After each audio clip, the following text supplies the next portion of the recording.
That, John Mallers, Here. John Dittmers, Here. Ron Bates, Present. Michelle Graves, Present. Kevin Walls, Present. Ron West, Present. Brian Baird,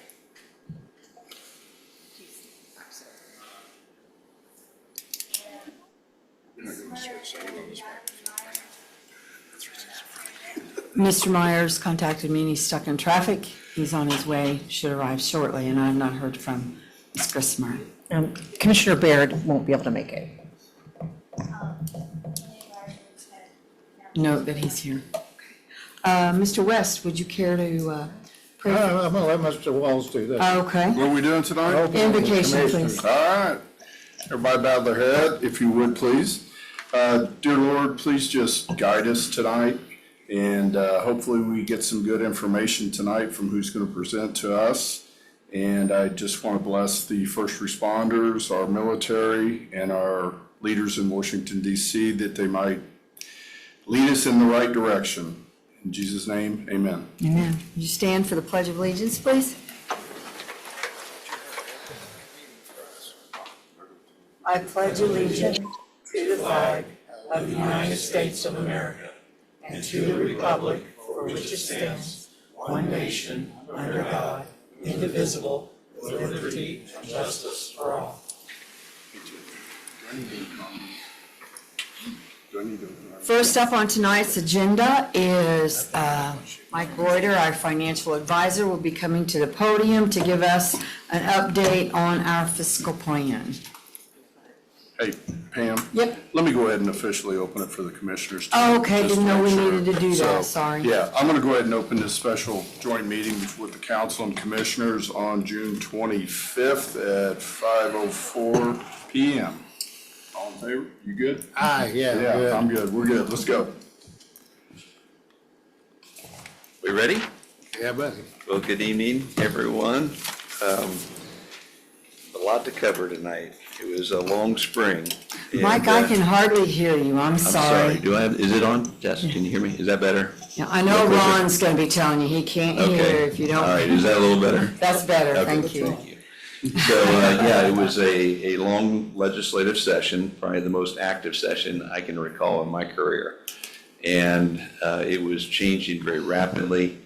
Although David Bottorff, who is the director for the county association, he and I would speak on occasion. In late January, I said to David, I said, I don't know about you, David. I said, this feels like a train coming down the tracks. And his comment back to me was, this is late January. He goes, Mike, it feels like the last week of the session down here, and we're not even close to the end. And so it was very tense. There was infighting and about what direction we were going to go. And I don't think anyone really knew where we're going to end up. Governor Braun, obviously, when he was running his campaign, he promised property tax cuts. And so his was the first proposal we were able to see in Senate Bill 1. And it really was a pretty substantial property tax cut without a lot of explanation necessarily of what would be cut. There were revenue estimates of how much would be lost to the units, but not necessarily how that would actually play out. There was a lot of negotiation then going on between the Senate and the governor's office. I'd spoken to a couple legislators, and almost on a daily basis they were trying to pull that back some. I think the Senate was trying to come up with something maybe a little less aggressive. Ultimately, what they then ended up coming out with in Senate Bill 1 was trying to limit future revenue. Instead of trying to rewind and cut taxes back to previous years, Senate Bill 1, as revised by the Senate, was limiting future dollars. And what I mean by that is on your maximum levy, your general fund levy, for the most part, they were saying there will be no increase in that amount. And the next year would only be 1%. Is this cutting out, or can you hear me okay? No, we're here. Okay. The first year would be 0% growth. Year 2 would be 1% growth, and then year 3 it would be 2% growth, and then we'd go back to some form of recognition of growth, what was happening as a state. So Then it went over to the House, and Representative Thompson, obviously the chair of the House Ways and Means, had worked and spent a lot of time trying to come up with a solution. His proposal is complex, but it was also targeting at reducing property tax. But the biggest difference in that proposal is he had replacement revenue. So that actually, you may not like the idea of that in the sense that you may have to consider adopting additional local option income tax, but at least there was replacement revenue and that you had flexibility to make that decision. But that really wasn't quite enough yet. And so the governor had been all along, especially after the Senate version had come out, had been threatening to veto the bill because he didn't feel like it went far enough. But what really got amended into what I consider to be the framework, mostly Representative Thompson's language, he then introduced a new homestead credit. Okay, yes, ma'am. I need to acknowledge Mr. Myers came into the meeting at 5:07, for the record. Thank you, Okay, sorry. no problem. So, so that was really, I believe, how they got the governor to come along ultimately with what got passed, in that they really used the framework of the House version, and then they introduced this new credit. Now, this credit is a true loss of revenue. Now, but that's a new, we've always had what's called circuit breakers. In other words, when you hit caps, you stop paying, but now we have an additional credit. I'll talk a little bit more about that in a minute. But I wanted to kind of give you a big picture of how that all evolved. And then it happened pretty quickly. We weren't even at the very end of the session, and it got passed without a committee hearing, and the governor signed it. And shortly thereafter, they were already starting to clean up pieces in it with 1427, which was what's considered the Department of Local Government Finance bill. And one of those things in there was business personal property, that there would not be enough time to address what they wanted to do in Senate Bill 1. And I do believe that we're going to see even more adjustments as we go forward. And I'm not being critical, but this is a very complicated piece of language. And I would describe it as we had a pretty complicated system before, and we have doubled down on what it looks like now, and how you had a lot of consultants trying to figure it all out pretty quickly. And I think people are starting to see things within that now and how that's going to start playing out. We'll go through your numbers and kind of show you what that all looks like, or at least really rough draft numbers. But, and so some of the things that reduce property tax, I'm going to rewind a bit. When we started seeing these large increases in assessed valuation coming out over the last couple of years, that's really what drove most of this, when people were getting 20% increases a year compounded. And so if you rewind back to 2023, the homestead deduction, the supplemental homestead deduction was set at 35%. And then we got to 2024, and in an effort to try and limit some of the impact of these high AV increases, they increased the supplemental homestead to 40%. And then it was scheduled to go down to 37, then back down to 35. Well, that is not what happened. What has actually happened is you're going to see the supplemental deduction go back from 37.5% to 40% in 26. That is not that big of a leap, so keep that in mind, okay? So we were just there a year ago at 37.5. So the big changes that I'm not seeing the big changes happening in 26. It's thereafter. We're probably going to have for the most part, a fairly normal year yet in 26. But thereafter is where it starts getting, where you're going to be faced with a lot of political decisions as it relates to tax rates and income tax. And so they're taking that number now, currently at 37.5%, up to 66.7% by 2031.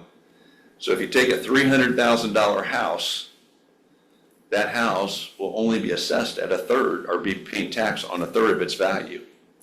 So, yeah, so you have a $300,000 house, but at the end of the day, when you take off that supplemental deduction, you're only taxing $100,000. So they're impacting your net assessed valuation by doing that.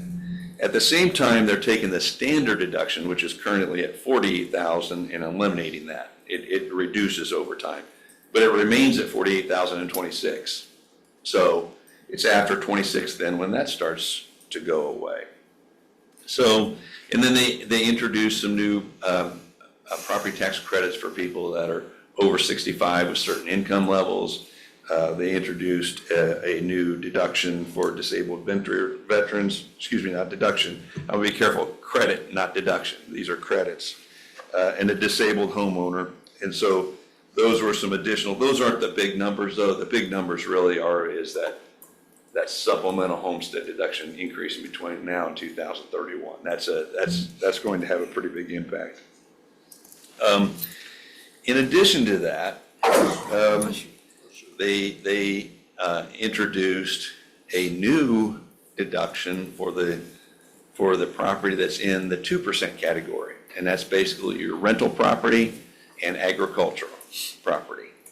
And they've not had deductions in the past, and they will start getting deduction, and that does start in 26 at 6%, and it will grow to 33% by the year 2031.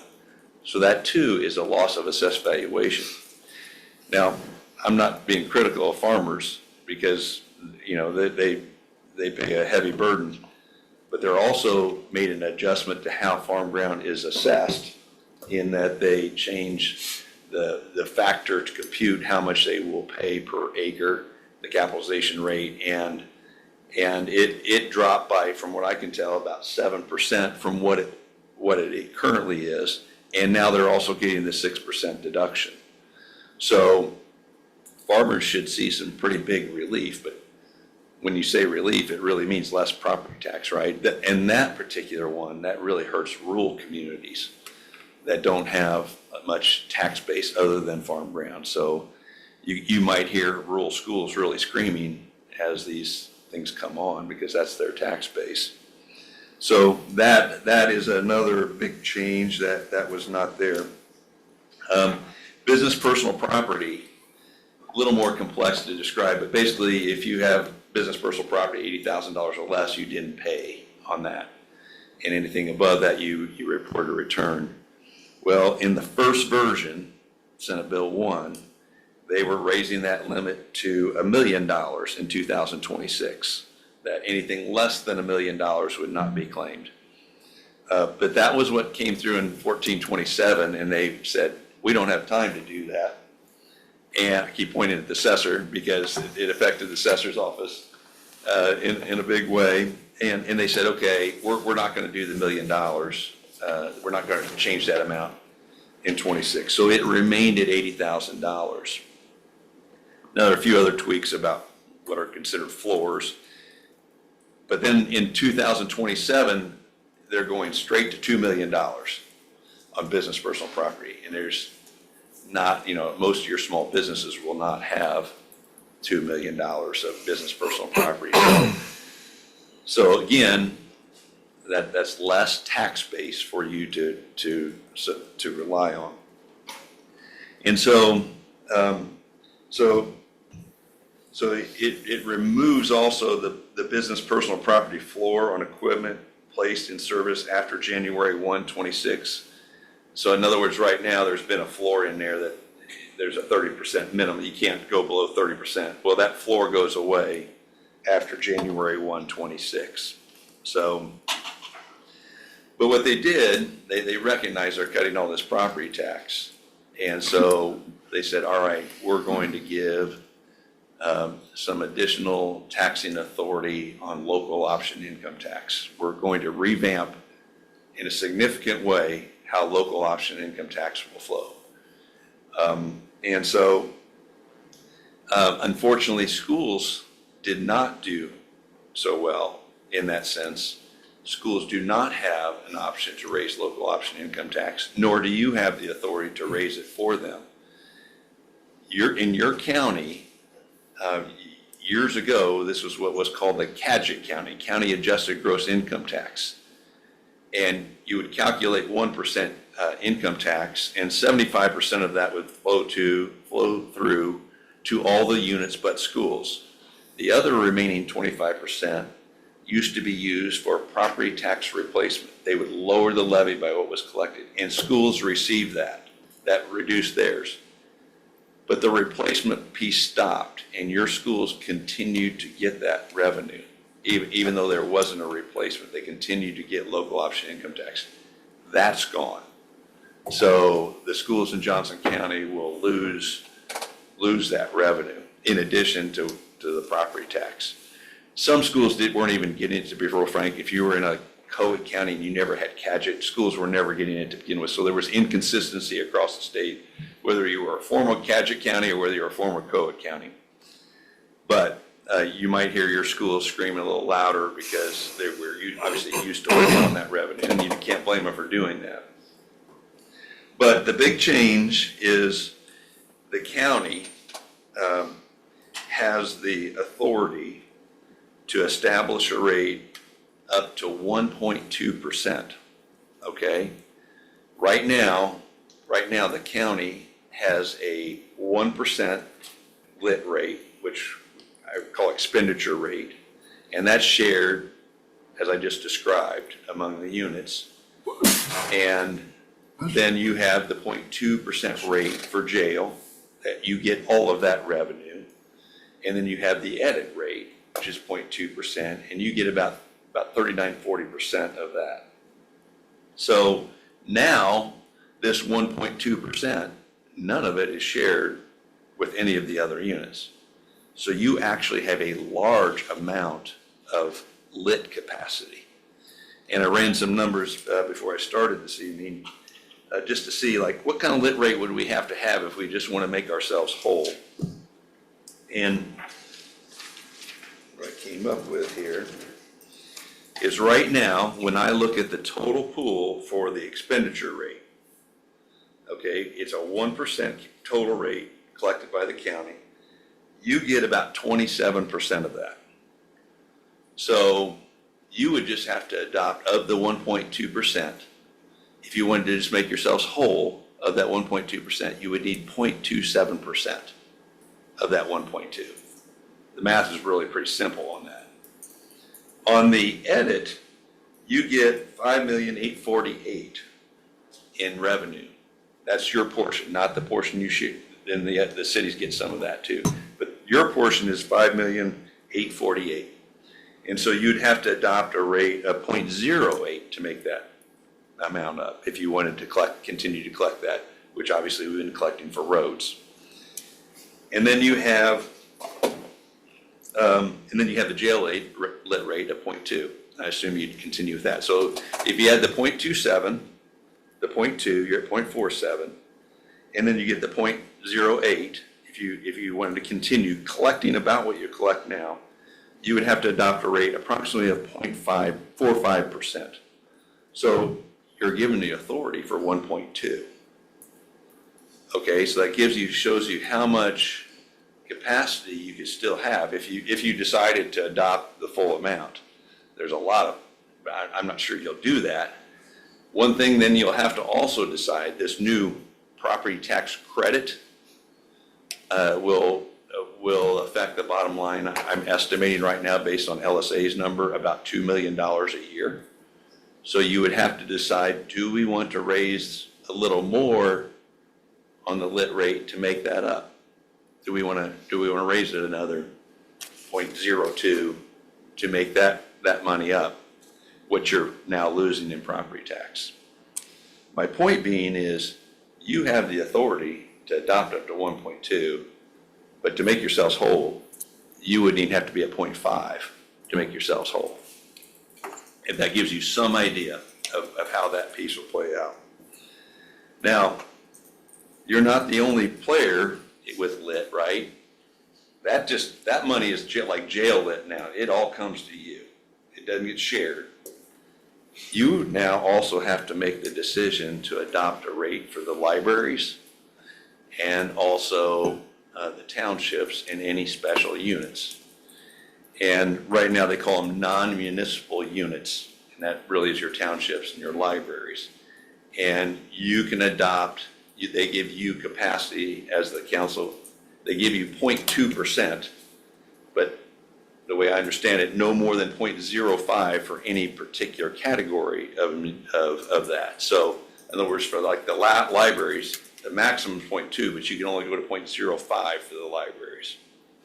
That ends up getting distributed on population. Okay, so that's a different formula.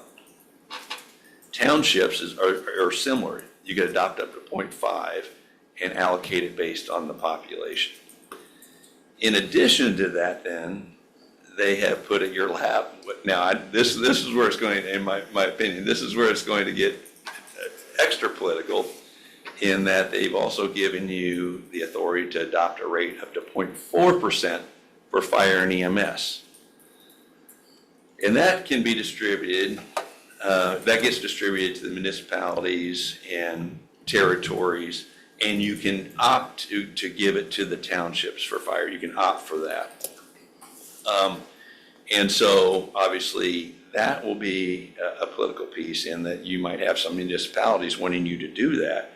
That gets distributed based on population and territory, the area they have to cover. So it's a little different than just pure population. But I think, my personal opinion, I think it'll be probably easier for you to come up with what you need to make yourselves whole, but then you're going to have these other decisions you got to make along the way. And so they have given the municipalities the authority to adopt up to 1.2% as well, that they can adopt their own rate now. You don't take any of that responsibility. So the piece that they were getting from the 1% and the piece that they were getting from the edit tax before, now they have the authority to adopt 1.2%, up to 1.2%. And that's where you're probably going to see different municipalities with different rates, right? You may not have the same edit rate, or you may not have the same income tax rate in your municipalities within the county. So, and somehow that is on top of that rate. Yeah. So in total, they've limited the total rate to can't be more than 2.9%. But like I said, from your perspective, when we talk about the fiscal plan, that's where I was trying to focus of how much do you have to adopt to make yourselves whole. Now, those others are political decisions that you have to make, but you don't get any of that revenue. That revenue doesn't come to you.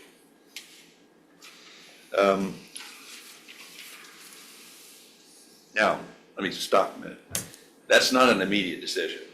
Okay, so that's one we're going to talk about for a minute. The current lit formula, which is based on property tax, will remain in place for 26 and 27. It's January 28 when this whole new lit model is changed. You will have to make the decision sometime between July 1, 27 and October 1, 27 for your effective rate in 28 for the new lit model. So we obviously have some time to continue to vet that. And as I open, I think we're going to see changes, and it's a short session. They may change it again. They may change it again before we ever get it started in this next short session. So I think we're going to see some tweaking along the way. It'd probably be another active short session. So we have time on that. So, Ron, do you have a question? Oh, I've got several, go ahead. Okay. Let's see here. Okay, so that really gives you kind of the big picture of what happened in this session, and your responsibility of what you will be faced with. But I would say for the most part, 2026 isn't going to feel a whole lot different than the prior year, than what we've been through. They did cap the maximum levy gross quotient at 4%. And this is something that just made me sick, and that it made me sick for you and a lot of my other clients that are growing. it was intended to eliminate the growth appeal. And we had been getting a substantial amount to keep up with the growth in the county. And they cut that. They took the language out and said there would not be any further growth appeals. However, the DLGF just came out with guidance, and I believe due to technicality of dates, that the bill is not effective on that until January 1, 26. And all the units put their budgets together in the fall and have to file by October 19th, that they are going to allow the growth appeal to go on one more year. That is really good news for you, Yeah, with an asterisk. yeah. The DLGF knows it was the intent for that to be eliminated. And we've had a struggle the last 2 years getting that growth appeal over the finish line. And will the DLGF take a more aggressive approach in reviewing that for 26? So you know I've always been cautious about this, and 1 year we lost part of it, right, and had to go down. And now last year went a little smoother because it went a little smoother last year. And our story really doesn't change for this next year. Our story is still the same. Like, we're a growing county. We're growing 10%. We got all these road needs. I mean, we're trying to build cash and do it within our means. It doesn't really change, but will they take a different approach in their review? I don't know. So I've got it built in because that's the way the law is written. We've been successful with it. I've got that built into your model this evening.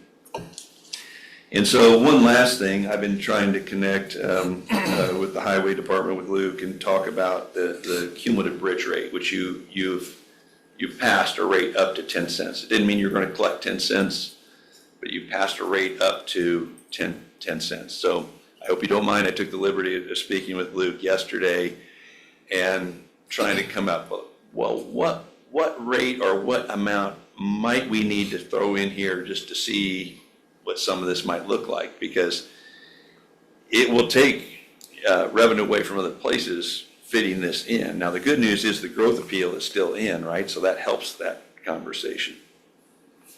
But he and I kind of came to the agreement just as a starting point. And again, this is not saying you're going to do this. You might decide more, you might decide less. We put a number of a $3 million levy in here. That's what he thought might need to be the minimum to meet those needs. And so you might decide later on a higher amount.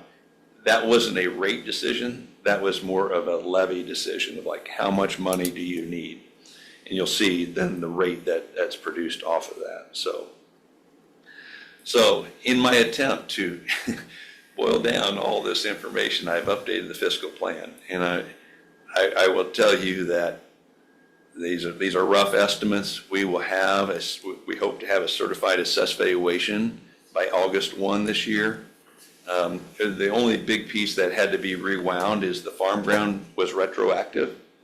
And so the assessor's office had to go back and reassess farm ground. And so that backed the normal process up a little bit. But if the auditor's office is able to get that done by August 1, they've got computer changes. I don't know how you're doing with computer changes because they've got a new credit they got to put into the calculation for property taxes and so forth. So I don't know. But anyway, if we get that August 1, that would be great because we need that. Then we can make decisions about how much to bond, what you want to do with the tax rate. For now, only for now, I have made the assumption that you will not increase the tax rate again in 26, just to show you what that would look like. Bets are off after that, but right now for that year, I made that assumption on your behalf. So with that said, if you want to follow along, if you have a hard copy or you want to follow along on your electronic version, I'm going to start on page 26.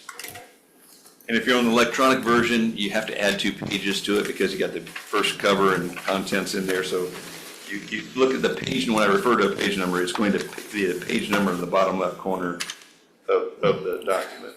So page 26.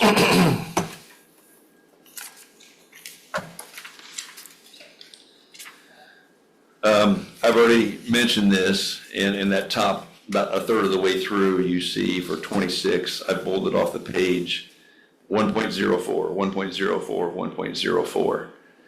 That has now the amount for 2026, has been certified that amount. That future year, I'm not sure they're going to allow that.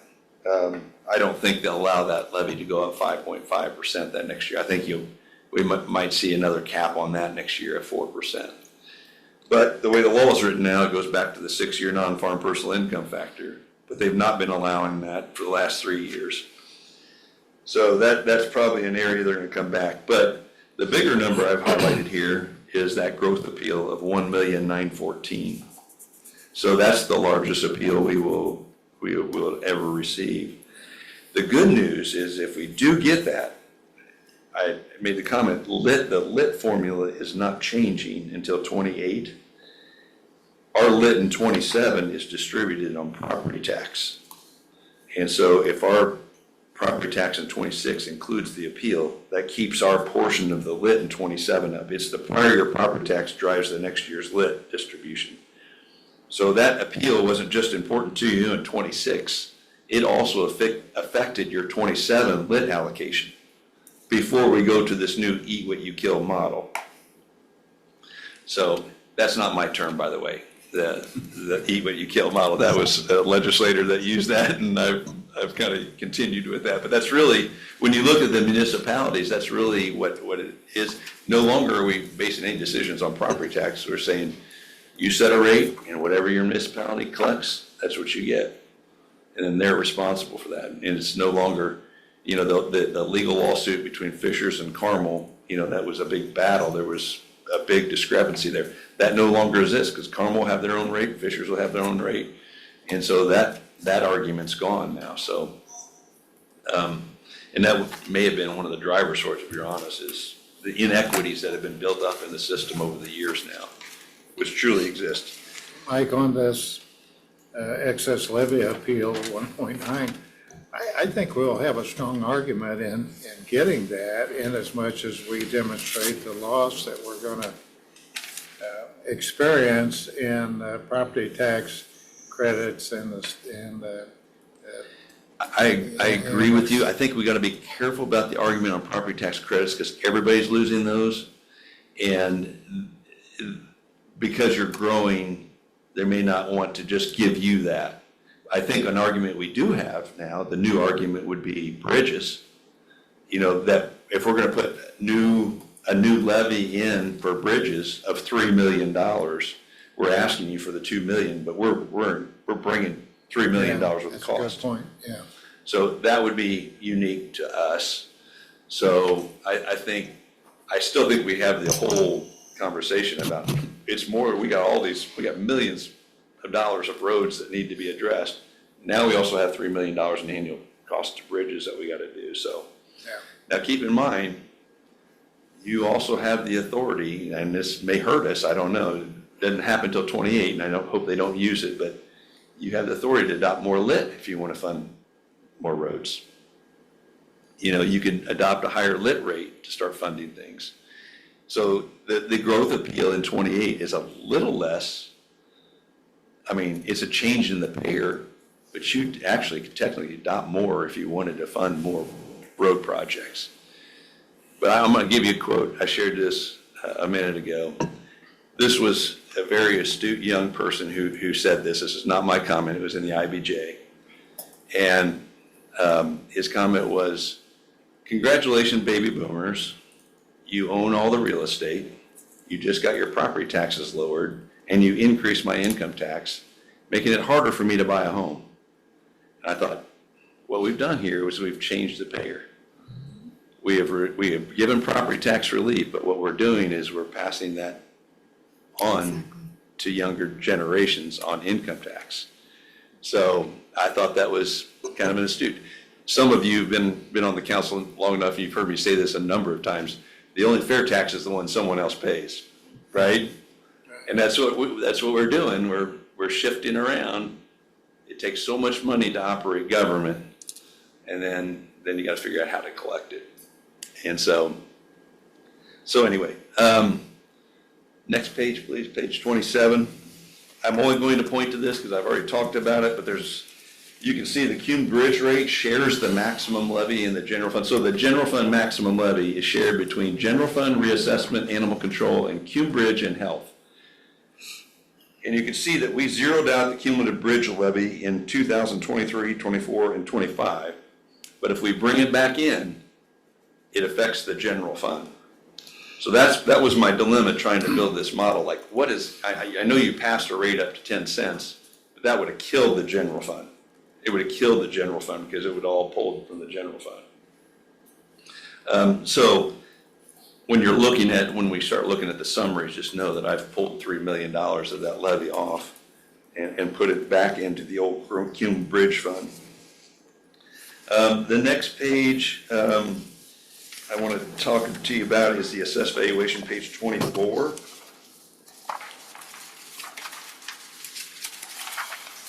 Now, I will tell you, I have not done a parcel by parcel analysis on this.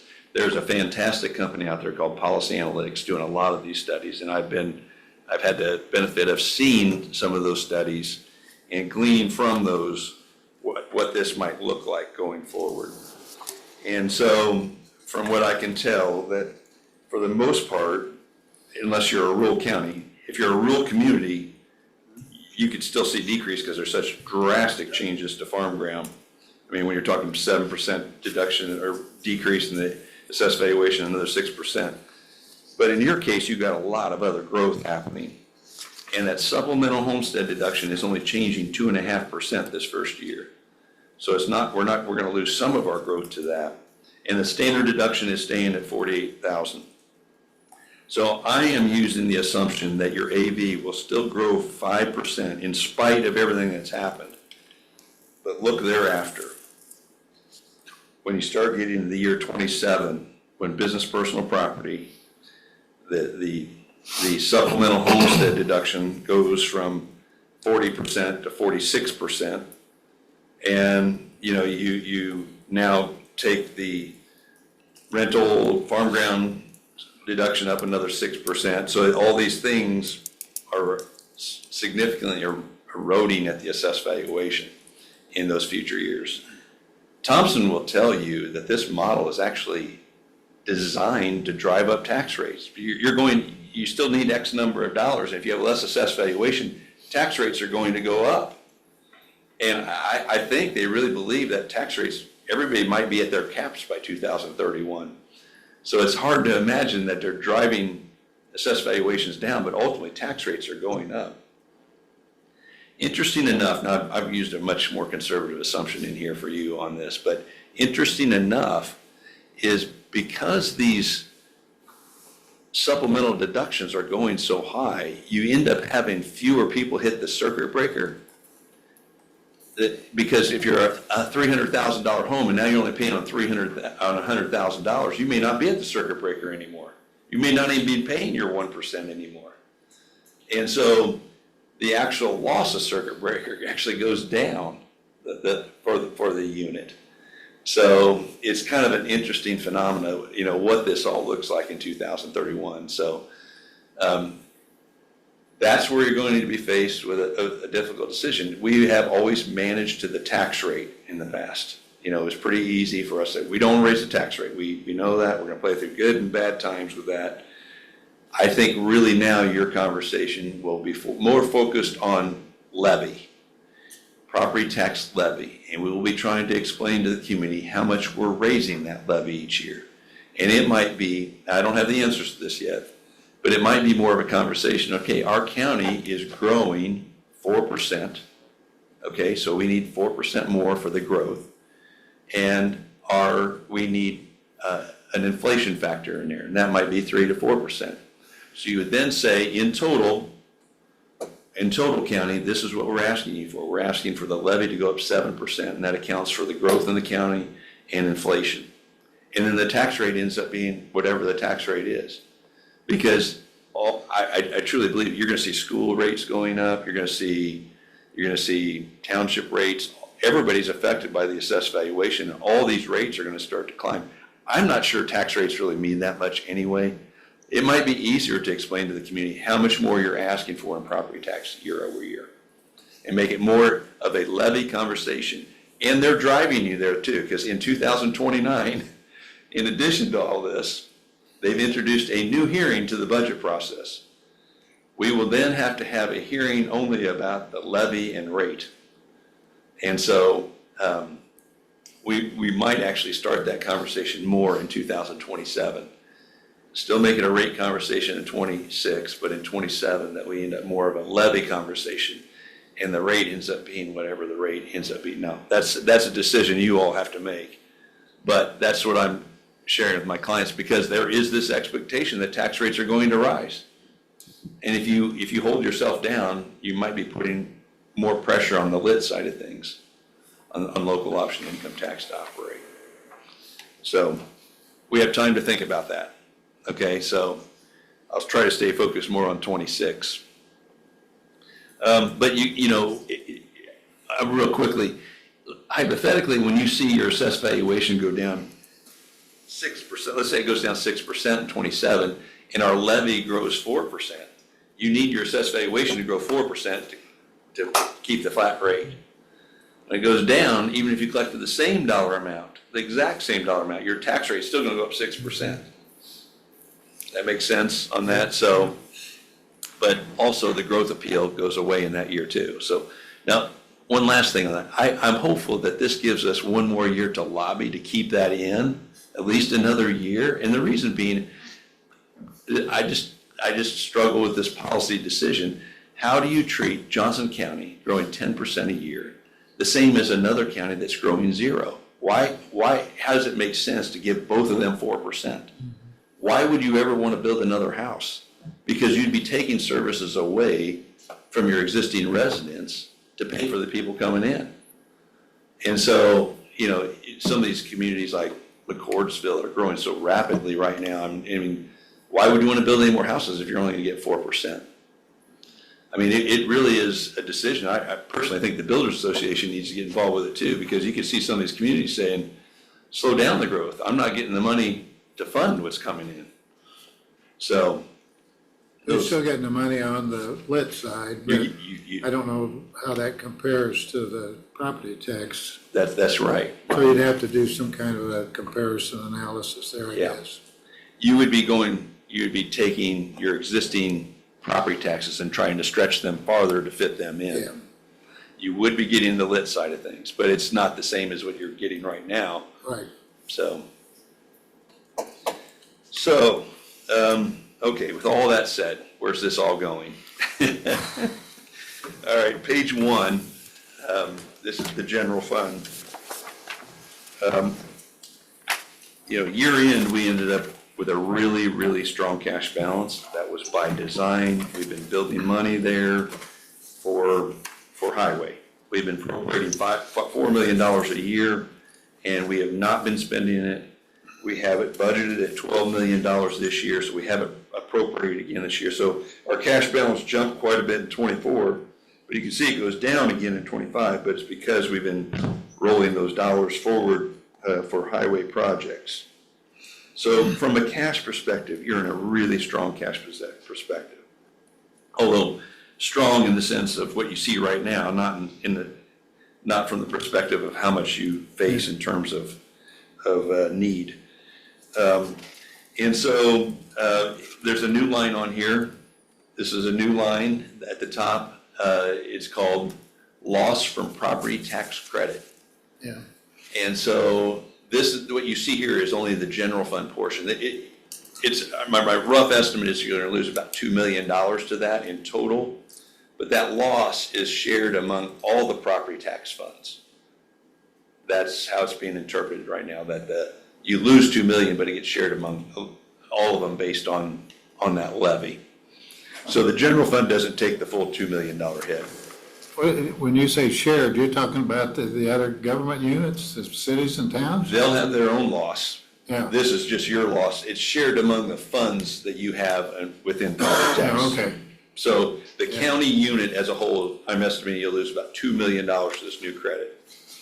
Really need to think about it for the most part. If you're in a $300,000 home, your 1% cap is $3,000. They're going to hit the $300 credit. So basically, every home over $300,000 is going to get a $300 tax credit. That is a pure loss. There's no other game with it unless you want to make it up through the lit rate in the future. And so that is your pure loss in your general fund, my estimate of your pure loss to that. We really won't know that number until spring next year. We'll know the assessed valuations in August, but we won't know this credit loss until next spring when all the tax bills of the abstract gets completed. So, I went through all of the budgets that will experience a circuit breaker and then the property tax credits. And total, I come up with $5,268,646 for the county. yeah, so I intentionally have those two lines separated because they're different. They're different in how they react. The property tax credit is truly a dollar credit. Right. And the circuit breaker is tied to assessed valuations. So my estimate is probably conservative on the property tax, or on the circuit breaker loss, but they don't forecast the same way. So I had to separate them to forecast. Your property tax credit, once we know it, really should be pretty easy to estimate going forward, because if the majority of them at $300, the only way that grows then is new houses. You have a new house that comes in over $350, there's another $300 credit you're gonna lose. So in my forecast on the credit, I started with the $2 million and said, all right, let's assume Johnson County's growing around 5% in new houses that would qualify for that. And so that's how I forecast that number. But the circuit breaker credit forecasts differently. And that's why I'm hoping I'm conservative, mean high, that it will actually go down with time as these lower AVs come in. But between the two, Ron, you're not wrong. So you have a gross number, what we levy, then you lose to the circuit breaker, and now you're losing to the circuit, or the property tax credit. Yeah, because I was kind of under the impression that the county in 2026 was going to lose somewhere around $2 or $3 million as a result of some of the changes coming forward. Now it looks like it's over $5 million. Well, the circuit breaker is not new, though. Well, I know that, but the property tax credit. In addition to the circuit breaker, yeah. Yeah, so I would assume probably if I took that tax credit out, it would be around a $3 million Yeah. bump. But the truth is, we're going to lose over $5 million. Between the two, yes. Yeah. Yeah, between And the that's two. a big number. Yeah, that's an annual loss. Now, hopefully, again, like I said, hopefully we start to see that circuit breaker loss go down. The credit's not going to go down. Right. The credit's not going to go down. It's likely to go up, but not at an extreme rate. So the point I'm eventually going to make by bringing this up is that when the other taxing units total up their losses through property tax caps and the credits, then countywide, we're looking at a huge number. Yeah. And I'm not so sure that the state legislators, when they begin all of this, were really calculating the total impact on a county, not just the county itself, but the cities and towns and school, everybody. Yeah. It's a big number, and I don't know how they're going to justify it going forward. Yeah, it is a large number, and I think there'll be tweaks along the way to try and address some of those outliers. I think one of the things that they'll probably be surprised by is how rapidly the tax rates go up. Oh, I think that will be a surprise to them, how with these loss of AVs that these tax rates are going to go up very quickly. So at the end of the day, on this page, I always tell you the most important line's about 3/4 of the way down, and I've got it bolded off the page there. These were very rough numbers, but it's expected that our budget would be out of balance in '25 because we have that $12 million built in for roads. But annually, you've been committing the $4 million to the roads out of the general fund, and I continued with that assumption.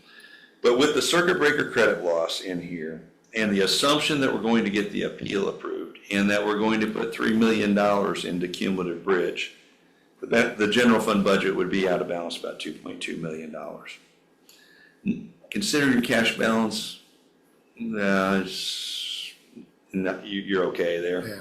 And I think some of you heard me say this early on, fortunately, you're in a strong enough cash position that you're not going to have to take a knee-jerk reaction to any of this. You have time and cash to plan. There are units that do not have time to plan, and they're going to feel this much more quickly. Johnson County is fortunate you have a good income base and you have a strong tax base. If you can't weather this, you can imagine what some of the other counties, what they're going to feel. So I just wanted to now what's going to happen. So this is very early, and just to recap, how we go about this process. The auditor's office is gathering all the departmental budgets right now as we speak. They'll send me the June 30th reports, which will include the first 6 months actual revenue reports. And then I begin to estimate and update all that. And then we drop in the departmental budgets into that. And so it'll look different when I present this to you in the fall as you go into your budget, because then it's going to be dialed in a little more. Right now, this is just kind of early preliminary look at what we're looking at, but we're really close to June 30th, so it's going to change here pretty quickly again. 10 minutes, how much, am I okay on time? You're fine. I think we Okay. all want to hear what you've got to say. Okay, I'll stay focused here. Page 2. So this is the reassessment fund. You've heard me talk about this, and I've been sharing with this that at some point we're going to have to move some of this expense back. We've had cash in this fund, which is fine.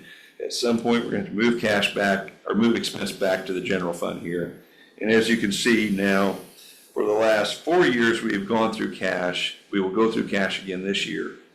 We will eventually have to move some of this expense. Right now, we're fine, but just know that we're going through cash, and this expense would have to be moved back to the general fund. Some of it.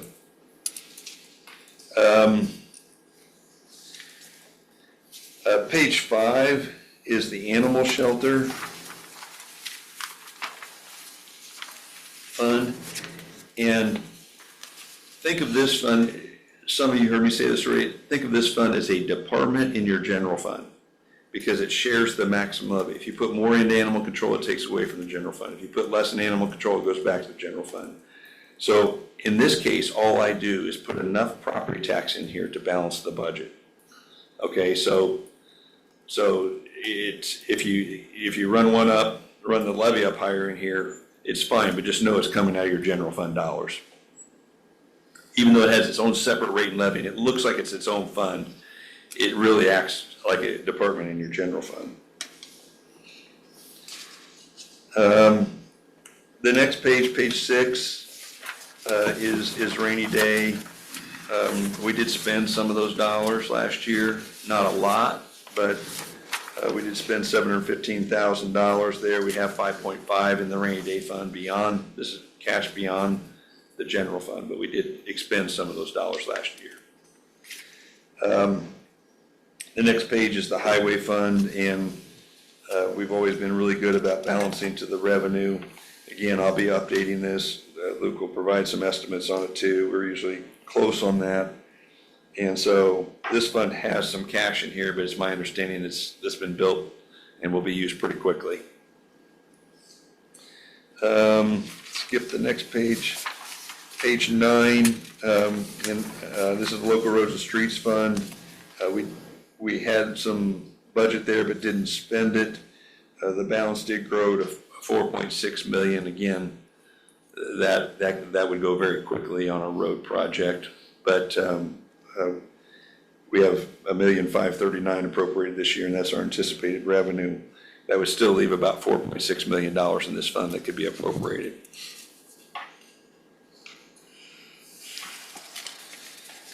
Page 10 is the revival of the King Bridge Fund. So we eliminated, I'm sorry? Oh, I'm sorry. Page 10 is showing you the old reconciliation of the Kinwood Bridge, what the activity of it was, and then bringing it back to 26. Now, something Luke did mention to me is we are appropriating dollars in the cumulative capital development fund right now. that he might be able to move out of that fund. It would free up some CCD money. That might be, you might be able to use some for expenses that might otherwise be needed from the general fund. It's capital, it has to be capital.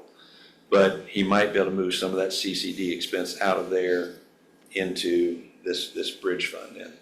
So, Well, I got a question. Luke's out there, but when we did away with the bridge fund, we did away with the cash balance. Where did that cash balance go? And is it in another fund that could be reappropriated back into the bridge fund? it was transferred to the general fund. So it's sitting in the general fund cash. So we could, in essence, transfer that back, I guess? No? No, Luke? I already asked that. you have to pay it out of the bridge expenses out of the general fund. Do what? You have to pay the bridge expenses out of the general fund. Pay Can't bridges. move the cash. Can't commingle. You couldn't move the cash, but how we could indirectly, if you wanted to, let's say we wanted $3 million annually, but let's say, all right, 2,565,000 that we transferred at the end of that year. We could make the number $5.5 million to get it all back into bridge next year if you wanted. It'd be the same effect. Instead of transferring it out of the general fund, we just have a higher levy in 1 year and then bring it back if we wanted to. Luke Maston, Highway Supervisor. Yeah, that was actually the first question I asked. We have, at the end of last year, roughly $1.3 or $1.4 million that is in the general fund now. That was previously the cash balance that we had in the bridge fund. We can't move that money back, but we still know how much that is. Yeah. So it's still available to put towards projects that are already underway. We just have to pay for those directly out of the general fund. Okay.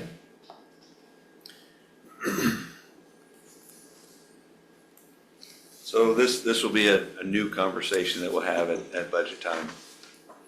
It's an old conversation that we Yeah. have anew. That we renewed.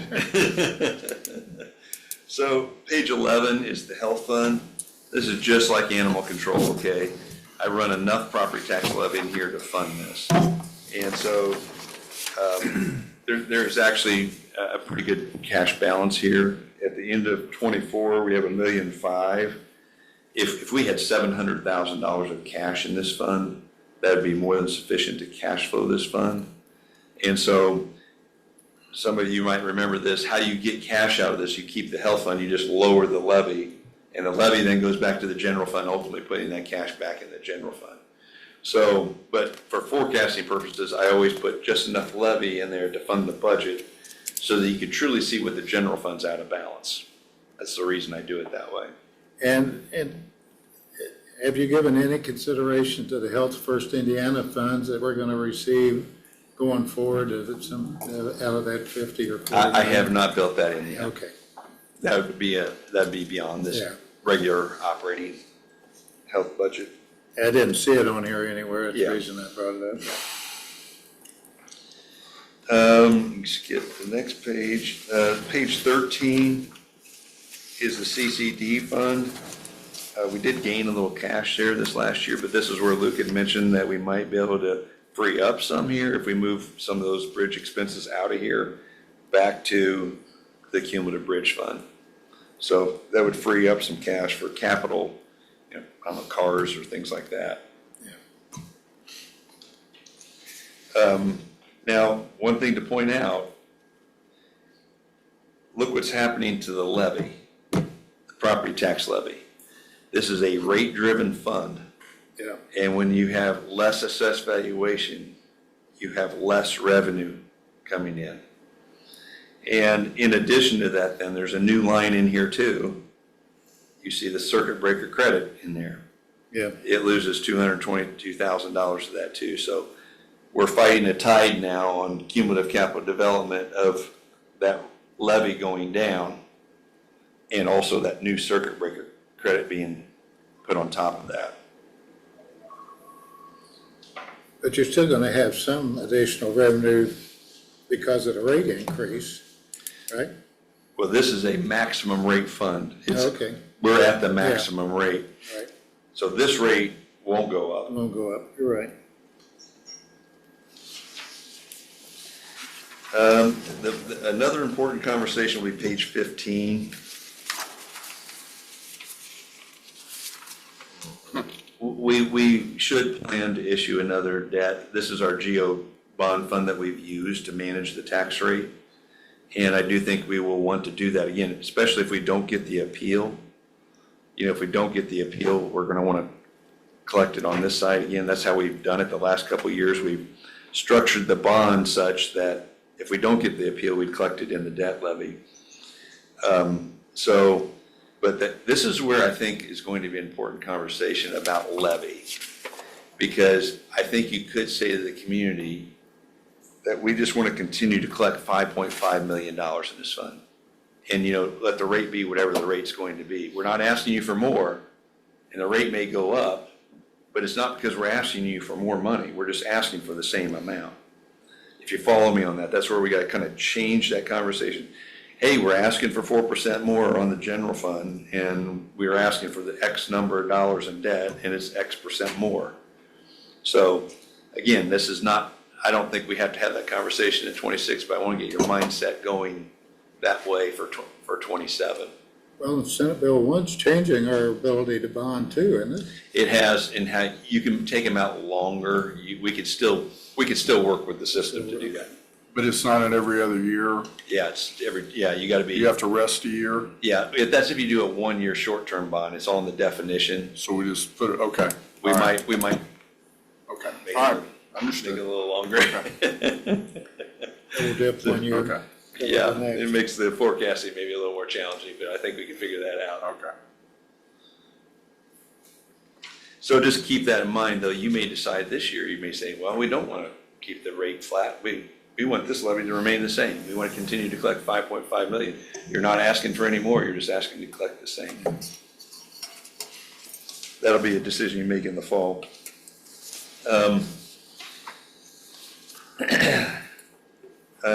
Okay, so page 18, I'm not going to spend a lot of time on this. This is the jail lit fund, but remember, this is the 0.2 rate that you're collecting right now. Right now in this model, I have not taken into account the new lit structure yet. Really what this model is doing is saying, we're going to continue probably to collect the same amount of lit that we have in the past, and we'll figure out the rates to do that. But the model in 28 is going to change in how we do that. But in this case, this particular fund, it really doesn't change. You just continue on, you adopt a 0.2 rate for your jail lit, and you just keep going on. That fund is actually fairly easy.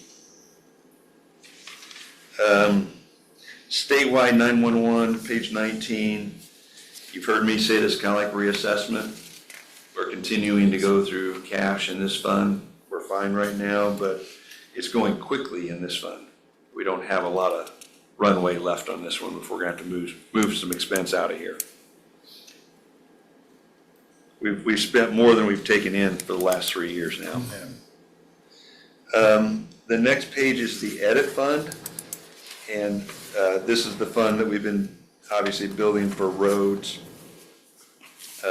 See, I got a formula issue there or something, but this, excuse my expenses on this, I need to update some stuff here, but this fund is the one, this is your portion of the edit. So the edit rate is 0.2 right now, but you share that 0.2 with the municipalities. So all you would have to do is adopt a rate high enough to collect this, and that's where I was saying 0.08. 0.08 would make you whole on this number if you wanted to continue to collect that money. And you're really not collecting any more from the taxpayers than what you're doing now. So I want to just recap all that again real quickly. 0.27 for the general fund. Think of it as general fund money. 0.2% for the jail lit rate, then 0.08 to make up this revenue. You're really not collecting any more from the taxpayers on the income tax from that standpoint. What you then have to ask yourselves is, do we have other needs? Because we're not going to have the growth appeal. Do we want to make up the property tax credit? You know, then the $2 million, do we want to try and make that up? And that's where you'll get into the decision of what rate to adopt. But just know you're fortunate. There's not going to be counties that are fortunate enough to have your capacity of 1.2% in comparison to what you need right now to make yourselves whole. So, food and beverage, I want to touch on this briefly, page 21. This is fine for now, but I put it on here. We moved some group insurance back to this fund this year. And we've done that before, and we've burned through some of the cash. But you can see that that's not sustainable. We would run through cash if we tried to continue with that. So that too has to come back to the general fund at some point. We could probably go another year with it. And I'll have updated food and beverage numbers here June 30th as well. We'll reforecast that, and maybe it's a little better than this. But just know the structure of this has got a structural deficit in it right now. We have to deal with that at some point. The last thing I want to touch on is page 23, property tax rates. I've already said this, but just you can see that for 26, I've made the assumption that the tax rate would remain flat again. That would assume that we're going to get the growth appeal. That assumes our assessed valuation would grow by 5%. That assumes that you would issue a bond, another bond this year. So again, I feel like 26 is more of a business as usual conversation. But then you can see what happens to the tax rate thereafter. If you lose 6% of your assessed valuation and you collect 4% more, and even if you collect, not even all your debt levy that I had in there right now, your rate jumps pretty substantially. So Mike, in talking to the taxpayer, who do we accredit this increase to? Well, I think you can honestly say, and they were fairly public about it. I mean, they were saying that we anticipate tax rates to go up. Now, whether they anticipate them to go up this much that quickly, I don't know. But we will also dial this in a little quicker, a little better as time goes. We're still dealing with some rough stuff here. It just happened at the end of April, and still trying to get our arms around all of this, changing. I said earlier, they took a very complicated system and they doubled down on it. We've got some complexities. Now, one thing I do need to say to you too is we're going to have to watch this cumulative bridge rate in the sense, not from a funding standpoint, but let's say we decide to collect $3 million a year. We want a dollar amount. We don't want a rate amount. The assessed valuation, this is a rate-driven fund. The assessed valuation is going down. We would need to reestablish the cumulative bridge rate each year to make sure we can get $3 million, okay? Because once we lower it, you adopted 10 cents, but once we lower it to 0.0242, if we lower it to that, that's the new maximum with that unless you reestablish it. And then the next year if the AV goes down, you would need a little higher rate because the AV is going down. You need a little higher rate to continue to collect that $3 million.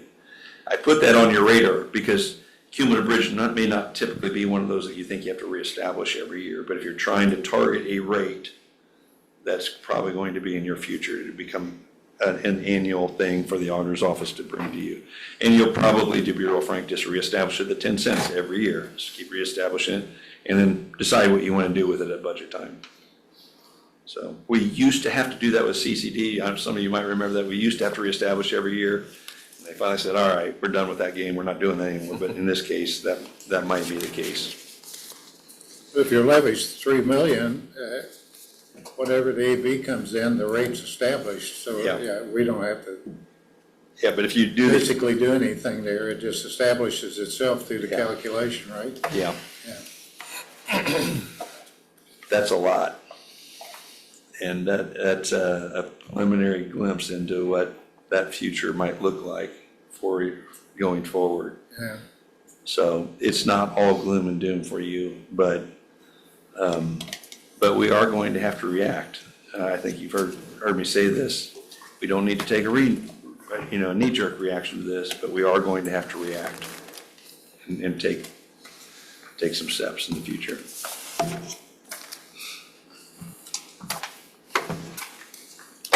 So in essence, they give everybody $300 back on a homestead deduction, and they're gonna raise their income taxes. And so, I'll say it. so if you don't own property, Oh, yeah, the renters get. Renters are gonna get hit. you lose. If you own, if you have high income and no property, you hate this idea. If you have a lot of property and no income, you love this idea. Only fair tax is the one someone else pays. It always comes back It to, always comes back to it that. always comes back to moving that, moving around. And talking to some young guys who were pressing me about property tax and relief and never owning their home. And so I pointed out to them that 100% of the people that own property pay property tax. But 100% of the people that own property don't have significant income.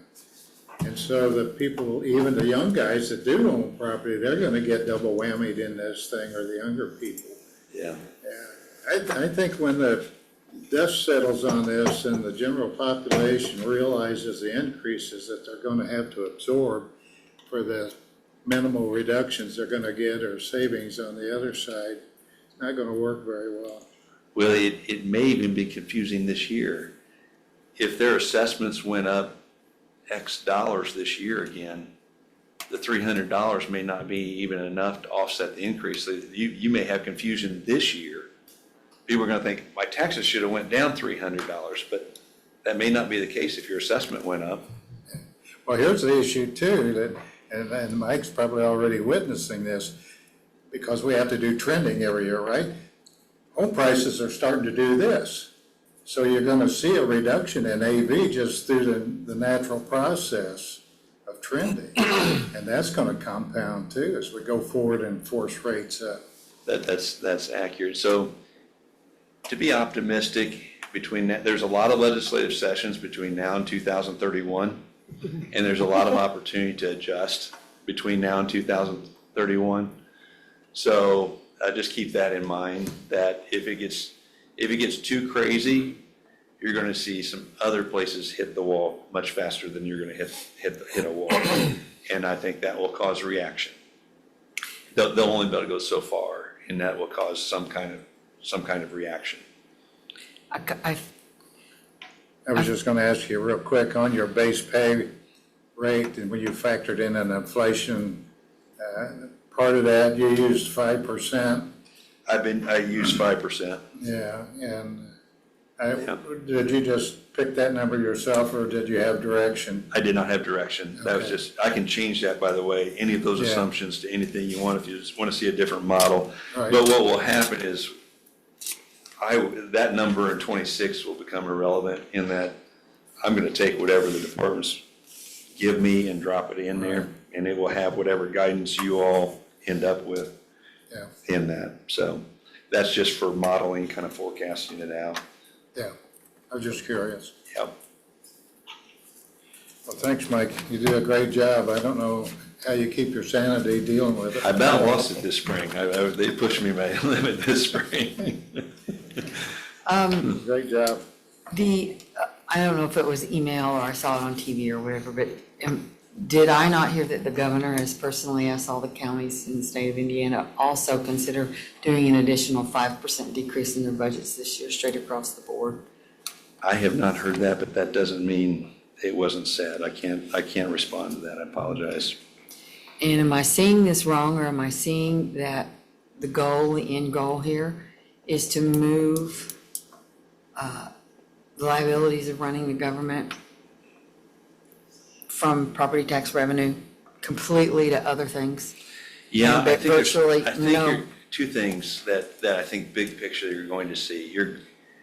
In the last 2 years, because assessed valuations on homeowners has increased so fast, it has actually changed the burden of commercial. Commercial is, as a percent of the pie, is paying less right now because the property of homeowners increased so fast.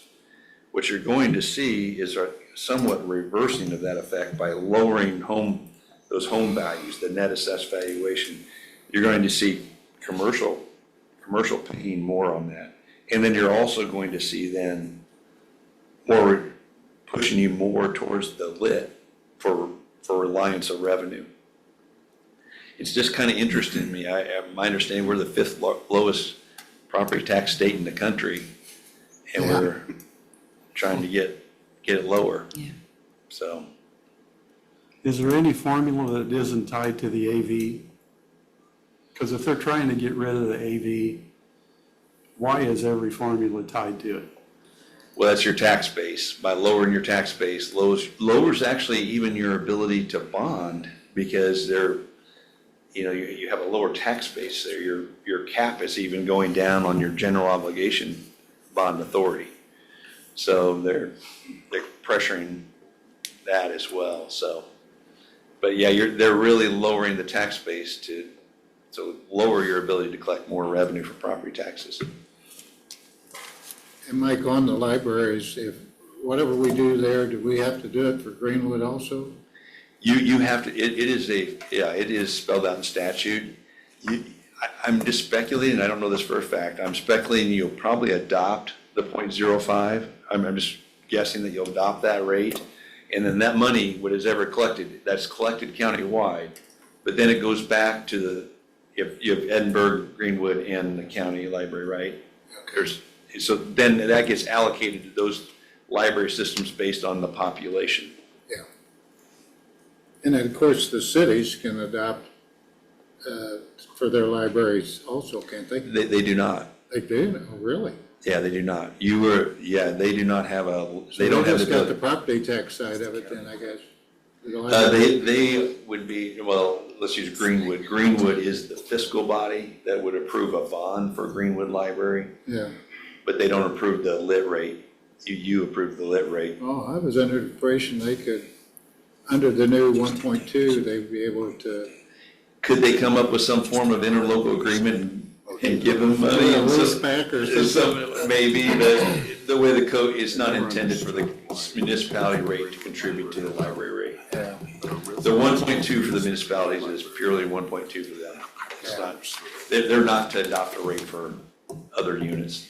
So any words of wisdom moving forward on this year's budget? I know that you said we have time, no We have time, yeah. need for knee-jerk reactions. No knee-jerk reactions. I'll be anxious to see your revenues. I'll be anxious to see your department requests. Some key dates coming up. August 1, we should have the assessed valuation, fingers crossed. That is also when we know countywide how much lit has been collected and how much is going to be available for distribution in 26. And then August 15th, we'll actually know the county's portion of lit. We'll have a real number. So we will have known facts before you have to adopt the budget. So that's usually when I come in early September and present to you saying, all right, here are all these updates and here's how much you're out of balance, and start your budget process. How much do you want to cut?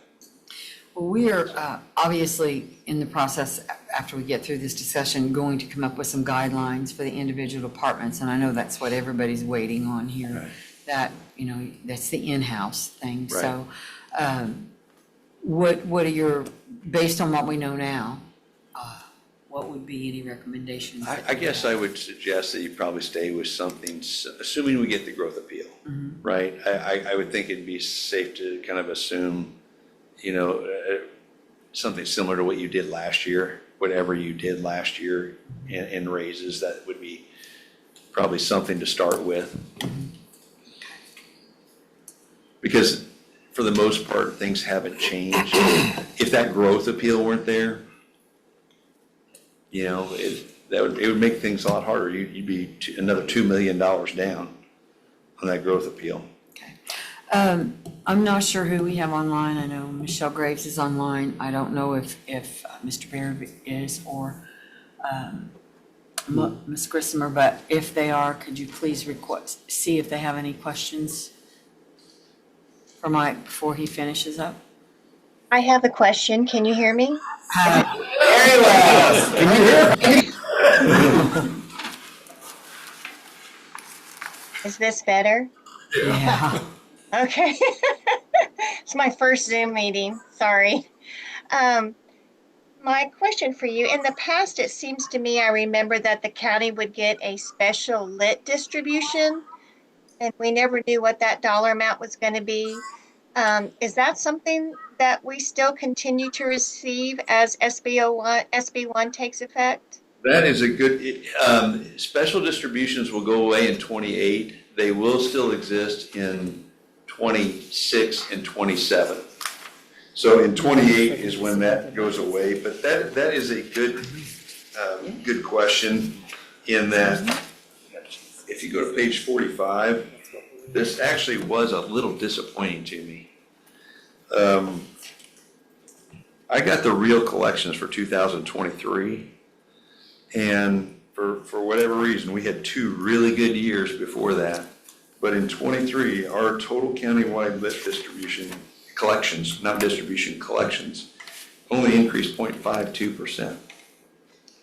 That was, that was a certified number of what was actually collected. It looks strange to me. I mean, we were down 0.78, then we went up 14. I kind of wrote that off like, okay, some timing issue or something there. 7% a year. The next year was 7%. This year it was only 0.52. That was a little disappointing to me. I'm assuming I think this is a conservative number, that the lit distribution in total will go up 3.5%. But because of that collection number being lower, I'm actually forecasting a smaller special distribution in 26. This year it was $8 million. This is countywide. This is not all your money. This is countywide money. I'm actually anticipating that to drop back a little bit because our actual collections were lower. So that kind of threw me a bit. That's a fairly new number I just received. And it's a certified number, I said. But to your question, Michelle, that the special distributions does exist in 26 and 27, and then in 28 we go to the new lit model. Thank you. Anyone have any, go ahead. One more. Mike, in your forecast, I mean, we've talked about additional road funding, and we're talking about floating a $40 million bond. Is that in your forecast? Yes. I know if you and Jeff conversed on that. Yeah, I have not changed my modeling. My modeling really is making the assumption that you're going to adopt similar rates going forward, even under the new lit model. Okay. Anyone else have any questions or any further discussions for Mike? If not, thank you, Mr. Reuter. I'm sure you'll be hearing from all of us. Yeah, I'll be back shortly. It won't be too long. We'll be in September, and I'll be giving you another update. One thing we didn't talk about, and you referenced 2026 is not going to be too bad in comparison to what we've experienced in the past. But is there thought for conservation to maybe build up our cash balance to offset some of the losses we're going to see in 27, 28 and going forward? I think taking a conservative approach until more is known is not a bad idea. It's a policy decision of how much cash you want to really build. It does work against us a little bit in the sense of our growth appeal, but if we only have the growth appeal for one more year, then that's not a factor anymore. So there are a lot of unknowns, out there. But so is the next legislative session too, right? Yeah. Maybe we get better. I don't know if we get better or if we get worse, but there's likely going to be some changes. As already pointed out, I think Representative Thompson recognizes there's going to need to be some tweaks to what's been passed. When this question was asked at our conference this past weekend of Representative Thompson, and I believe the answer was something of the structure will not change, period. But he believes there could be some minor tweaking, but not to base future decisions on. That it's going to go away. I would anticipate. I don't know if that's exact, but that was. No, that's pretty much it. That's kind of what they said, so. We'll Anybody get else? through it. Yeah, We'll get anybody through else? Be If not- careful getting home. Pardon? I said, be careful getting home. Oh, I will. Thanks. 465. I want to say one last comment. I just want to say, you've proven that this county is setting in a good financial position because of being conservative, being fiscally responsible. So I want to thank the past council members and current council members for putting us in this position, because I know there's a lot of counties that are really reeling bad right now. They don't know what they're gonna do. They can't meet budget, That's right. period. So I just wanted to make that as a clear statement to everybody. Thank you. Thanks, Move for Mike. adjournment. Okay, I'll be They back. wanna- Appreciate you. They got some other stuff to Kevin, talk did- about. Oh, do they? Okay. Kevin, did you want to close your Guidelines. portion of the meeting? We have a few further discussion, I don't know, further discussions as far as guidelines and things for the budget moving forward. Yeah, I would but- just close this meeting. I'd close the joint meeting. You gotta make that motion. I move that we close the joint meeting, keep you from beating on me. I gotta hit him all the time. Can I second it? I'll second that. So we are adjourned. Okay, thank you so much. All right. We have to come to some decisions this evening based on all the information that we gathered from Mike, what we've gotten from the state, what we've gleaned at conference on discussing moving forward with the 2026 budget, basically setting dates and guidelines. So the departments will have something to move forward with. So at this point, how about we open the floor for some discussions. I'll start with the dates. I think Amy provided us all with an email today. I don't have it in front of me, but based on the dates from prior years, moving on those, I think the big discussion is A, do we want to attempt to have the workshops again this year? And one of the other questions was, we're coming off a holiday when we start the readings, and it was brought up in the past, why did we do that to ourselves? Why didn't we allow ourselves a little bit of time? But I also know that we have to allow enough time, once everything is submitted, for the individual departments to get back what we need back from them. So I think the first thing we would need to discuss is, do we feel the need to have the additional day for budget discussions this year? My thoughts, and these are just from, to use the words of, I heard Mr. Worrell say, from a 1,000-foot overview, my thoughts are those conversations this year, based on what we did last year, could be held at first reading. But that's just my opinion, so.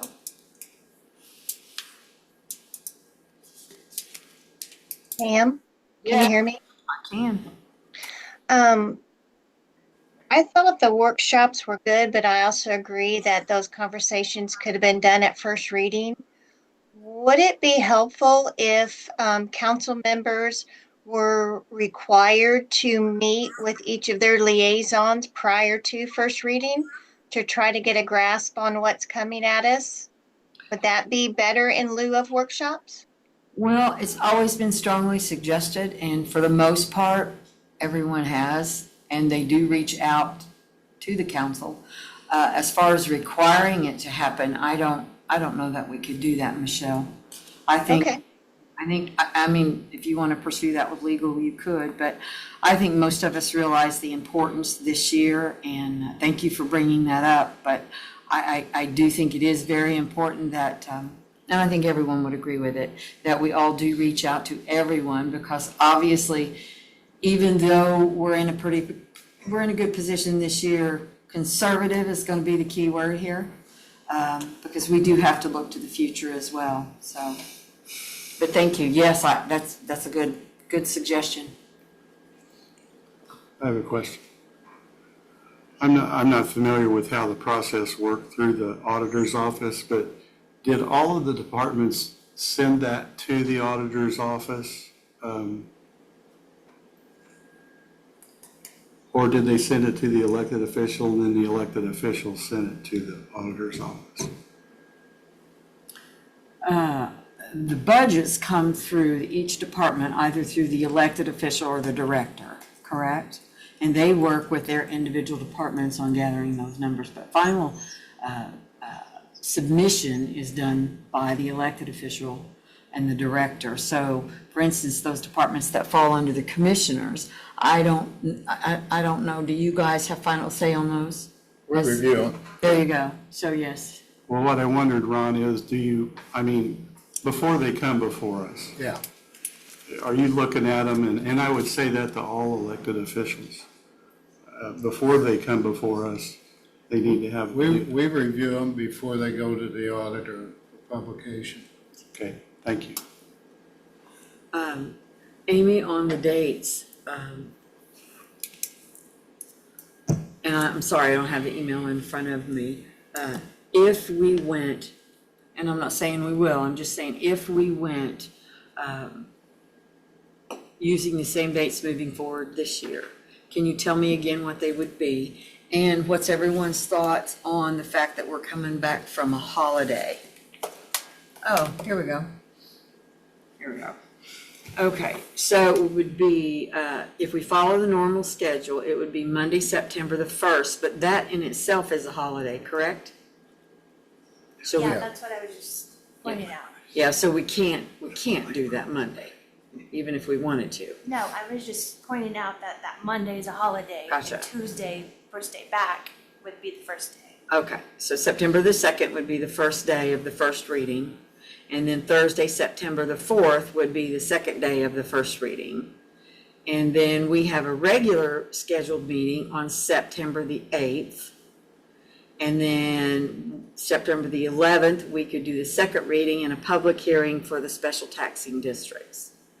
So based on prior years, those are the dates that Amy has deciphered for us, but keeping in mind, my schedule's fine, I can adapt to whatever. So those are the dates that we're basically considering. First thing I think we would need to talk about is, do we feel the need for an additional day for workshops, or do we want to keep it first reading, second reading? Well, I like the workshops in so much as maybe it had no effect, but it seemed like it made first and second readings go very smoothly. But, if you guys think, if the consensus thinks that we can make that work in the first reading in and of itself, that's fine. I'm good personally either way. I'm hoping if we don't do the workshops, I'm hoping that the departments basically do the workshops on their own with council members. So when we get to the first reading, that information is available and it's not starting from scratch. So can we hear from you gentlemen down here, your thoughts? You're up on the mic, he's looking to you. No, I'm looking to the council members. Well, I know I'm not supposed to use this anymore, but I'm the new guy. Oh, because you're new, yeah. So I'm yeah. just kind of, Okay. I thought the workshop was helpful, but if you think we can do it without, I'm sort of indifferent, but I did think they were helpful when compared to the prior year. Right. So, what are your thoughts? I don't like the workshop myself for setting policy or deciding anything. I don't think anything was decided in the workshops. I think it was more of, like I said, information last year. And that can be gleaned somewhere other than those workshops. I agree. So how do we get the information to the departments and elected officials prior to, if we're going to be giving them direction, or are we going to be giving them direction? I wouldn't think we would be giving them direction. I think it's the same as last year. They present the information. We give questions we were giving questions and concerns that we had based on the guidelines that we were given, or we had given, and expressed any concerns we had at that time. And then at first reading, hopefully it was adjusted, or they came back with, hey, this is what you said here, and this is what we did. And some of them didn't change at all. So then you're back to just doing what we do as a normal budget. So I think it's an up in the air decision. I think either way would be fine. So are we going to be giving them direction on increases or decreases? Well, that's going to be the next discussion. I think that we are going to set some guidelines tonight based on what we've done in the past. And I think I personally refuse to use it as a guideline. So many times in the past we give it and then it's thrown out the window. It really doesn't mean anything. Last year it did. The WIS study, do we know when it will be available for everyone? Sometime in July. They're supposed to be finishing up at the end of June. The beginning of June, I had a 2-hour meeting with them, and they have preliminary categories for everybody, so it's moving along. So that the goal was always to have it by July and prior to any of the first readings, but really the goal was to have it by August so that you guys can all have it Yeah. for your recommendations and hearings. So Amy, what's the deadline? If we go with the dates that we just discussed, what was the submission date for budgets?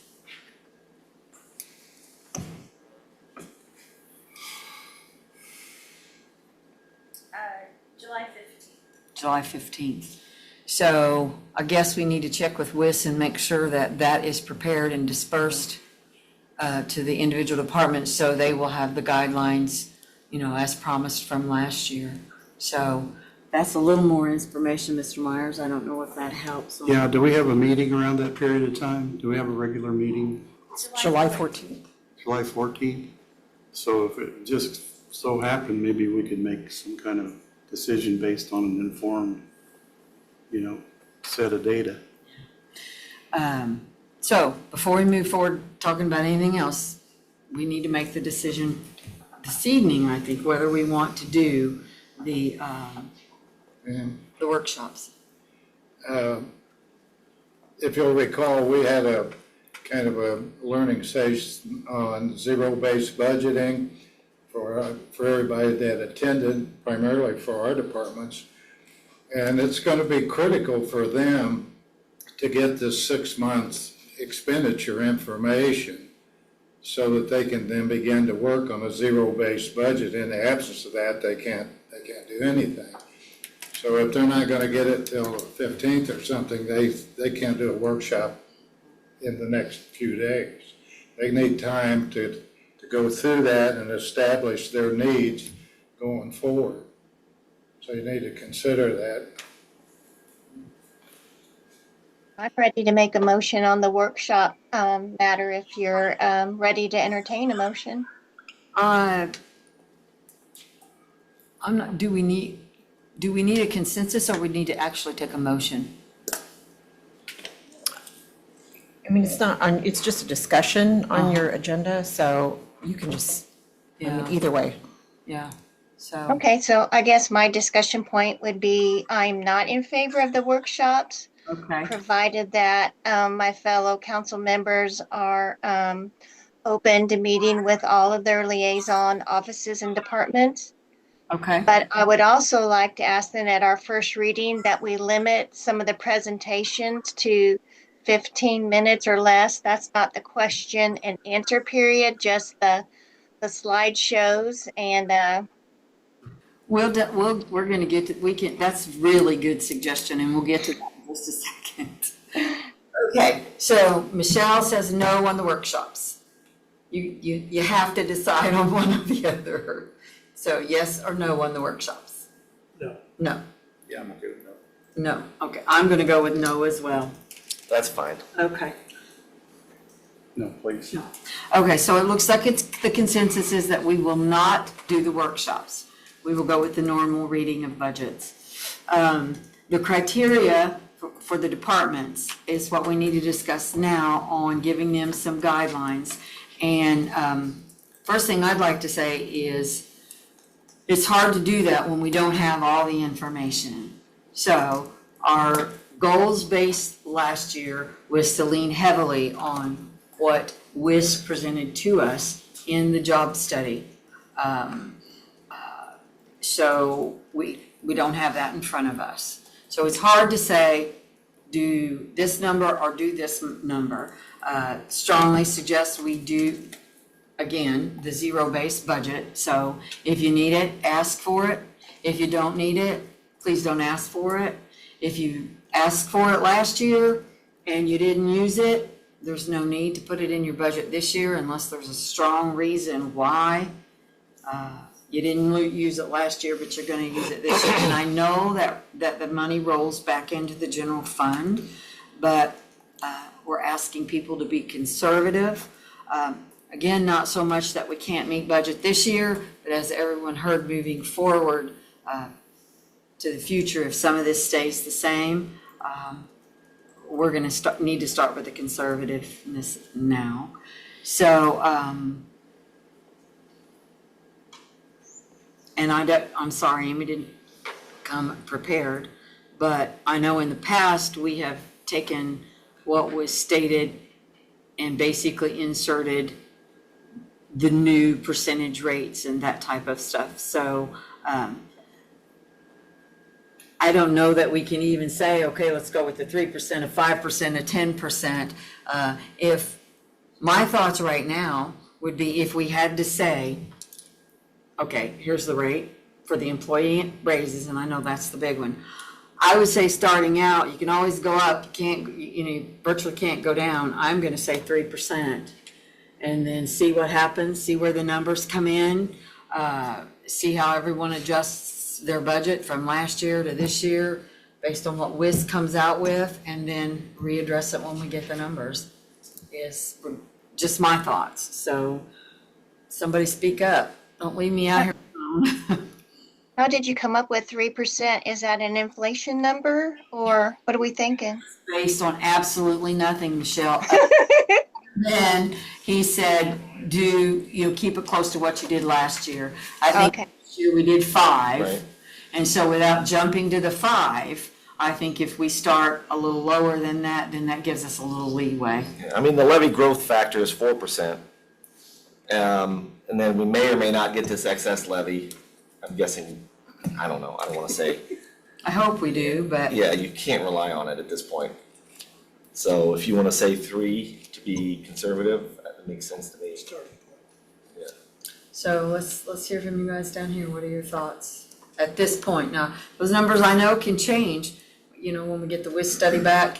I mean, if we get the WIS study back and trying to keep, the goal of this council, I believe, was to an equal fair pay for an equal comparative job based on the classifications. And in a perfect world, we're gonna have a low number, a medium number, and a high number. And if John Doe 1 does this job and he's already at 10% over what the medium number is, then hopefully the department directors and the people in charge would see that as great. This person's, received more than has been suggested over the years, good for you, but for this year now, in order to be fair, we're gonna have to move that to this person over here who has been underpaid.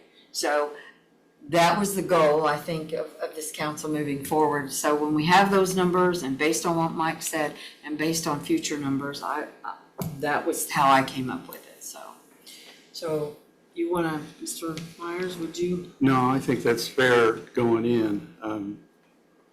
I like the idea about, doing this and with the caveat that we're gonna be reviewing these numbers. The 2.5% COLA right now, but I don't like how the COLA's arrived at. It's about 3 months during the summer at a certain point in time, and we won't know until that happens.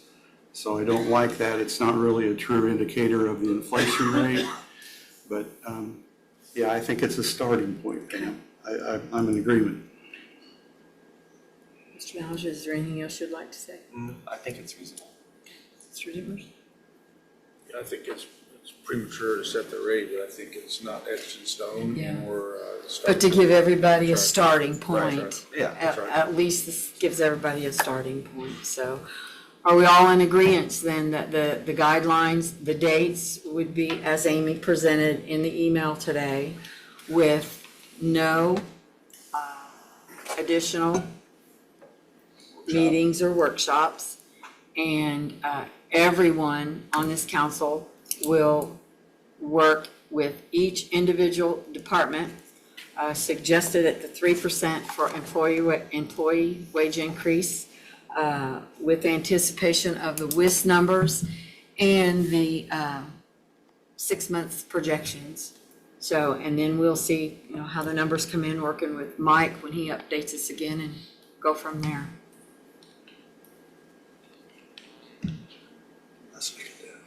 It wasn't a motion, but thank you. So, sir, anybody? I have a question. The benefit of the workshop, I agree with where we landed. We've got a lot of people in the sitting out here that the benefit was directed two-way, one for us, one for them. I'm curious if there's any comments about the There you go. benefit of the workshop. Was it helpful? Was it not necessary? To me, that ought to be a collaborative decision. Yeah. As opposed to us kind of saying, here's what we want to do. And if you guys are out there thinking something entirely different, I think we should know that. Well, we did ask for feedback last year via We email. got people sitting here right now that give us feedback. Yes, I realize that. But we did ask last year for feedback. The only thing that I can remember from last year is that we didn't have as many people participate as I thought we would. It went a lot smoother and a lot quicker than I thought it would, and I think we all agreed on that. And I thought the information provided was extremely beneficial. So after saying that, that's a very good suggestion. Is there anyone out there that participated last year that would like to come to the podium and give us your opinion or your thoughts, or based on last year and this year moving forward? Apparently, it's a bad idea. Well, the whole idea is we've given the opportunity, so, given the opportunity. Okay. Okay, well, Amy, do you have everything you need from us to move forward with the guidelines? If not, you can email us directly and try to answer any questions you have. You, legal, have anything for us at all? No, just yes. As soon as I have the WIS report, I mean, it was never scheduled to be done prior to July, so as soon as I have that, we'll go over it and then disperse, and that should give people more than enough time before September to review the numbers and where they need to be for their employees. Yeah. My only thought was if they could get it prior to the submission of their budget would be very beneficial. Their final submission would be very beneficial. Yeah. I So- emailed her and copied you just now, so hopefully we'll have that in the Okay. next 2 weeks. Okay. All right. Does anybody have anything further they'd like to say or discuss? Yeah, I just wanted to make sure, is it the 3%, is that just for personal services, or is that also for supplies and other expenses as well? I'm saying 3% for everything. Okay. Oh, I have a question then, Pam. On stipends and special pay, I would like to see the 3% not automatically included on those. I don't think we've ever done them before, but somehow they all slipped in there last year at 5% increases. And I thought the stipends always were the same and they had to be asked for and explained every year. They didn't get the automatic inflation increase. You're absolutely correct on that, Michelle. You're absolutely correct on that. And to be honest, I had forgotten about it. I know that I have had a couple of one-on-one discussions on that, and that is probably something we need to discuss. Because Yeah, I'd like to see them roll back to where they were prior to 2025's budget. Because they all got a 5% bump for this year. No, that's not true. Not all special pay is 5%.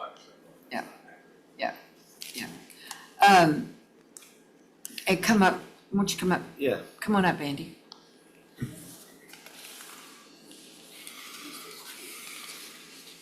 Andy's our 8th council member.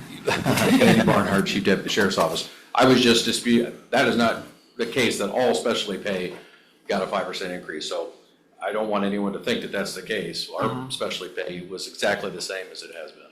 Has it? Okay. Yeah, it's a flat dollar amount. That Yeah. has not gone up.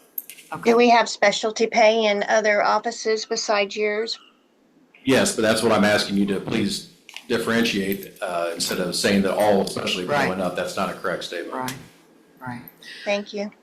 I think where this conversation stems from, and please somebody stop me if I say this wrong, incorrectly, or not politically correct.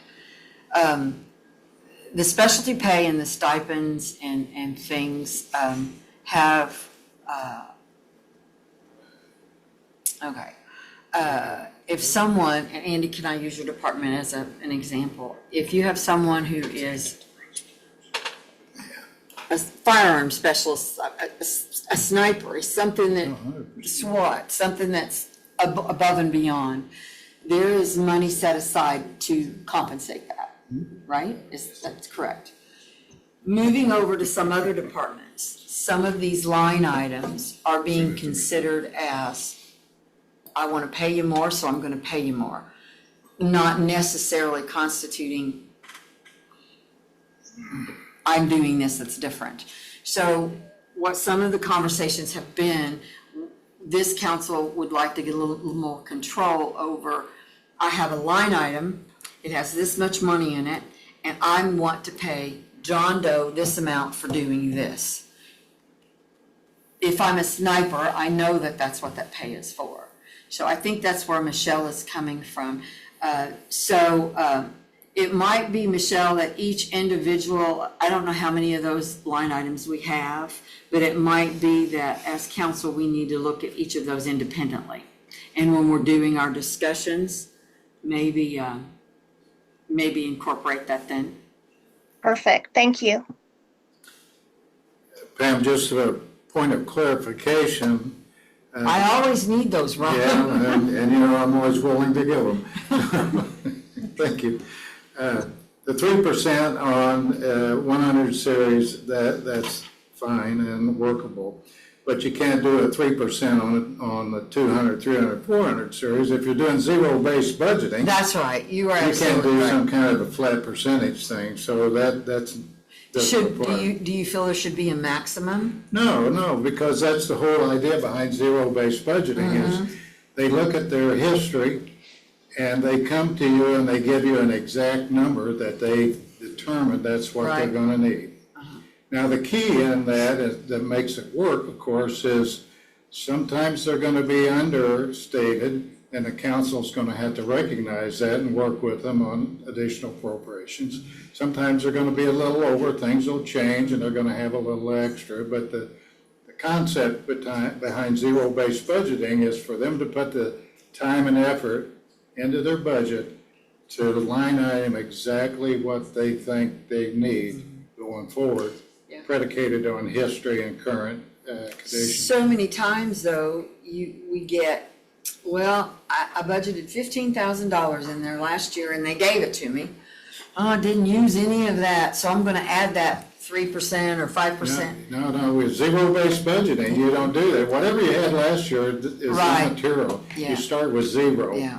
You look at your history, so in that case, if they had 15 and in the last 3 years, they've only spent 2,000. You'd automatically take it to that They better have 2,000. 2,000 in there going forward, or Right. maybe 25, but, Right. yeah, exactly. That's very, Yeah. that kind of forces everyone to do the zero-based budgeting. Right. So, Should be. what do you all think? I mean, he's got a point, it's correct. Assuming people follow that, yeah. Yeah, the only problem is if they don't. You know, it's good if they don't, and then, you know, so, Guess that's our job to look at. yeah, you are You'll be- correct, you'll be that's our able to- job. That's our job. You know, you'll get their history also in front of you. so- Right, thank Okay. you, thank you. Okay, so Amy, did you get that? Okay. Anybody else have anything that they want to put in? Any advice, any clarifications on anything? All right, no one has anything else, I would be open for motion to adjourn. Oh, Can we get those dates restated when the submission? I'm sorry, Sheena, I can't hear you. Can we get the dates restated for submissions, first reading, second reading, final adoption? You can, Please? you can. I'll email. I was gonna say, but Amy will probably get an email out very soon, Okay. okay? Just want to double check the dates on the calendar and that type thing, Okay, so. thank you. Okay, Oh, could we also get a liaison list, an updated liaison list? yeah, we can. You've got it saved from when we voted on it beginning of the year. Will you make sure everybody gets another copy?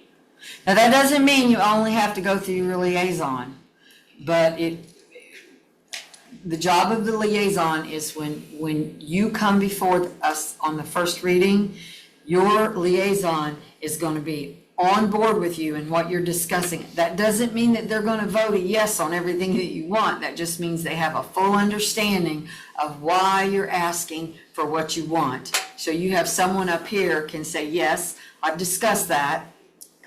This is what I agree with them, and here's my thoughts on it.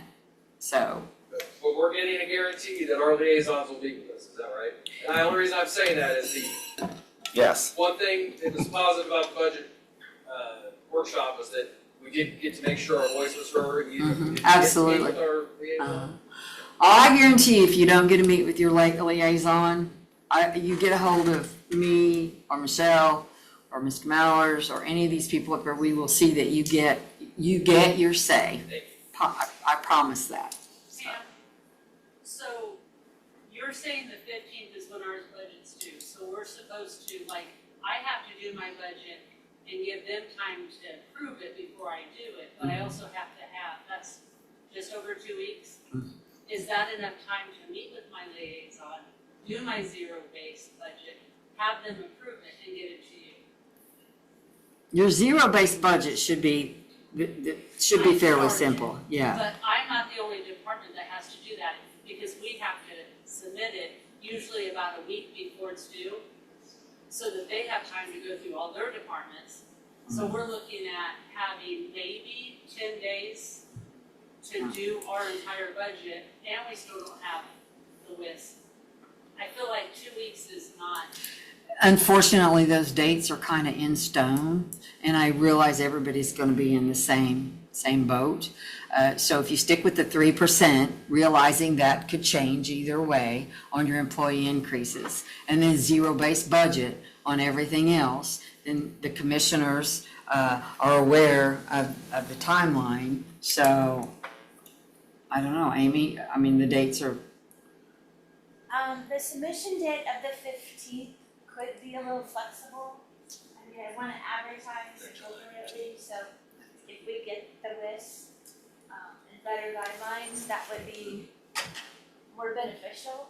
so there is a little leeway. But you guys can start working on stuff, making sure your first submission would go, instead of me coming back to you. So. And that's why we wanted to do some type of, even though we don't have the information either, we wanted to do some type of guideline this evening. Doesn't mean they can't be tweaked or changed as the information comes in, and we'll all do the best we can to get to you what we can, so. So first reading, September 2nd? So Carrie, you'll have plenty of time. You'll get your 6 months information in a couple of weeks. You've got from, let's say, mid-July all the way to almost the end of August to get your budget. What I was talking about was just this next 2 weeks, as long as I can submit my first and then meet with my liaison to explain it. Because if I meet with my liaison and they say, well, that doesn't make any sense and you need to tweak that, then I have to send it to you for that tweak. Yeah, you don't want to meet with your liaison until you get your budget done. And if that's the end of August, then that's, it's just the end of August. I just want to make sure that that's. You don't need our approval before submitting I it, know, but I yeah. need theirs. But I Right. have to advertise.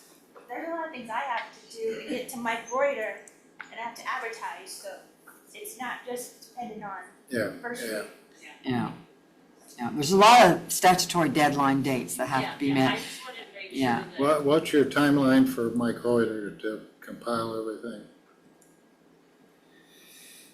Short, I mean, usually mid-July. When? Usually mid-July.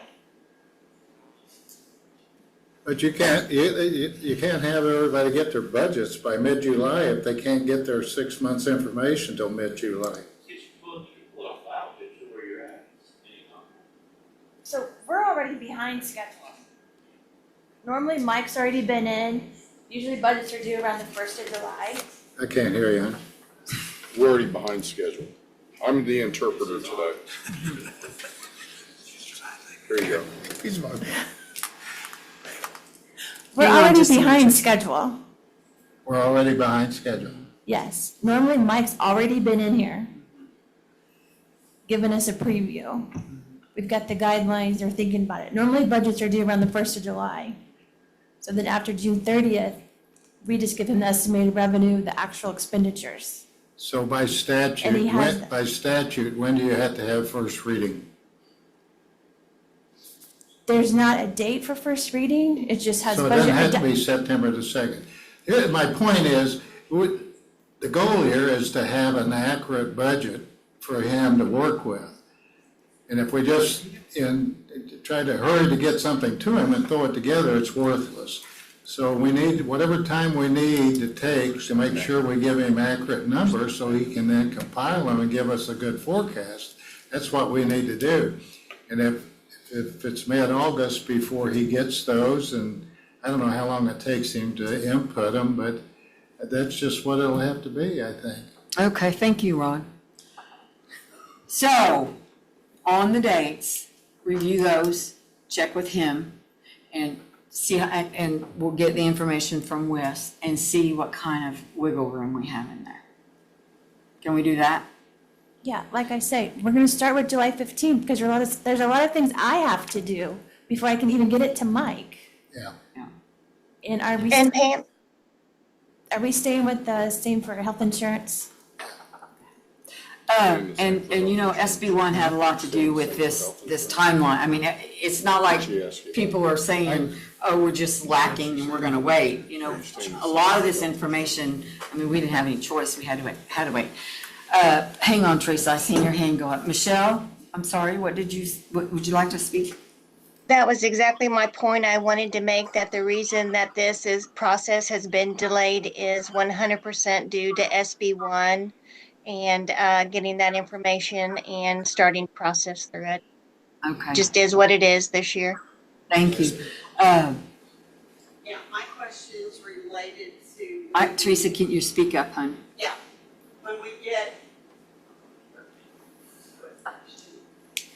You need a traveling microphone.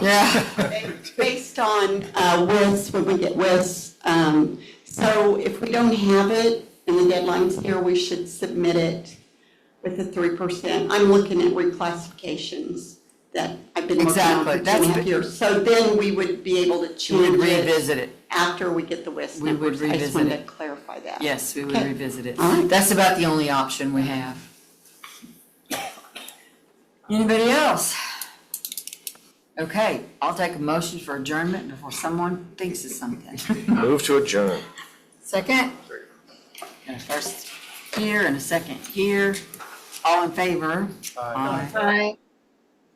Thank you, everyone. All right, sir. Have a good day.